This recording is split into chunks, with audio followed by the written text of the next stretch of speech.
So present శ్రీతేజ్కి సంబంధించి ఆయన ఆ రోజు అక్కడ తొక్కిసలాటలో ఆయనకు చాలా గాయాలయ్యి ఇప్పటికి కూడా కొంచెం క్రిటికల్ పొజిషన్లోనే ఉన్నారు. ఆల్రెడీ ఆయన మెడికల్కి చాలా అంటే చాలా ఖర్చు అయినప్పుడు వాళ్ళ పేరెంట్స్ మొత్తం భరిస్తూ ఉన్నారు. కానీ ఇప్పుడు మాత్రం ఒక పర్టికులర్గా ఒక ఇంజెక్షన్ని మాత్రం సింగపూర్ నుంచి అల్లు అర్జున్ తెప్పించినట్టుగా తెలుస్తోంది. అది కూడా ఎవరికి ఎక్కువ తెలియకూడదు అన్నట్టుగా అనుకున్నారు. బట్ సోషల్ మీడియా అంతా వైరల్ అయిపోయింది. మీరేమంటారు? యాక్చువల్లీ ఇప్పుడు ఈ వైద్యంకి ఏంటంటే ఆయన పిల్లోడు ఆల్రెడీ అప్పటి నుంచి కూడా వెంటిలేటర్ మీద ఉన్నాడు. సో అది 21 days పోరాడాలంట ఇన్ కేసు బతకాలి అంటే.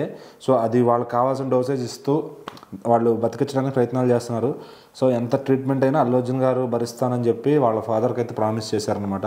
సో ఇవ్వడానికి 25 లక్షలు బయటకి అనౌన్స్ చేసినా కానీ ఇన్సైడ్ ఎవరికి చెప్పకుండా కానీ బయట పబ్లిక్లో చెప్పకుండా ఆయన ఇచ్చేది ఇస్తున్నారు.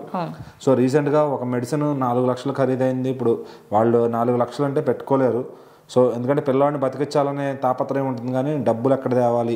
ఈరోజు అడిగినా కూడా ఎంతో 1-2 లక్షలు పడితే కానీ 4-5 లక్షలు ఒక మెడిసిన్ కోసం రావాలంటే ఎవరో ఒక డోనర్స్ ఇవ్వాల్సిందే.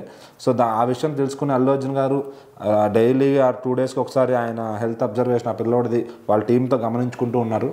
సో ఆ మెడిసిన్ కావాల్సి వచ్చి వాళ్ళ టీం అయిన బన్నీవాస్ గారు వీళ్ళందరూ వెళ్ళి ఆ అమౌంట్ వాళ్ళకి ఇస్తూ ఉన్నారంట. ఆ మెడిసిన్ ఏదో స్పెషల్గా తెలిసిన డాక్టర్స్తో కొంచెం తక్కువలో దొరుకుతుందని అక్కడ సింగపూర్ నుంచి అక్కడ తెప్పించారంట. సో ఈ విషయం ఎక్కడ బయటికి మీడియాకి ఎవరికి ఆయన ఏం పబ్లిసిటీ చేసుకోలేదు.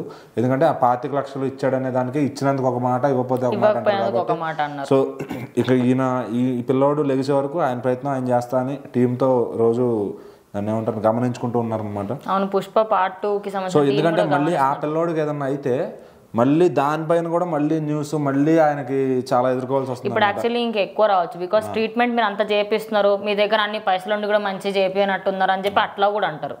అదే ఇంకా ఆయన ప్రయత్నం ఆయన చేస్తున్నారు. అతను ఆ రోజే అయిపోయాడు అది ఇది అని చెప్పి రాశారు. బట్ ఇంకా అప్పటి నుంచి మృత్యుతో పోరాడుతున్నాడు అతను. సో బతికి వచ్చాడంటే ఖచ్చితంగా అల్లు అర్జున్ గారు పిలిపించాను ఆయన వెళ్ళి కలవడం ఏదో జరిగి చేస్తారు. సో అంటే హీరోని కలవాలంటే ప్రాణం పోవాలని ఆ పిల్లోడికి లైఫ్ లాంగ్ గుర్తుండిపోద్ది. బతికితే కనుక చనిపోతే ఇంకా ఆ పిల్లోడు ఉసురు కూడా ఆయన పోసుకున్నట్టే అవుతారు అనమాట. సో ఇది ఆయన చేతిలో లేనిది. ఆయన అనుకుంటే బతికేవాడు కాదు, అనుకోకపోతే చనిపోయే అతను కాదు కాబట్టి. సో మరి దీనికి దేవుడు ఆయనకి ఏ దారి చూపిస్తాడో, ఆ పిల్లోడిని ఆయన మొహం చూసే దర్శనం కల్పిస్తాడో లేదా అనేది ఇంకా అతని ఆ పోరాటం.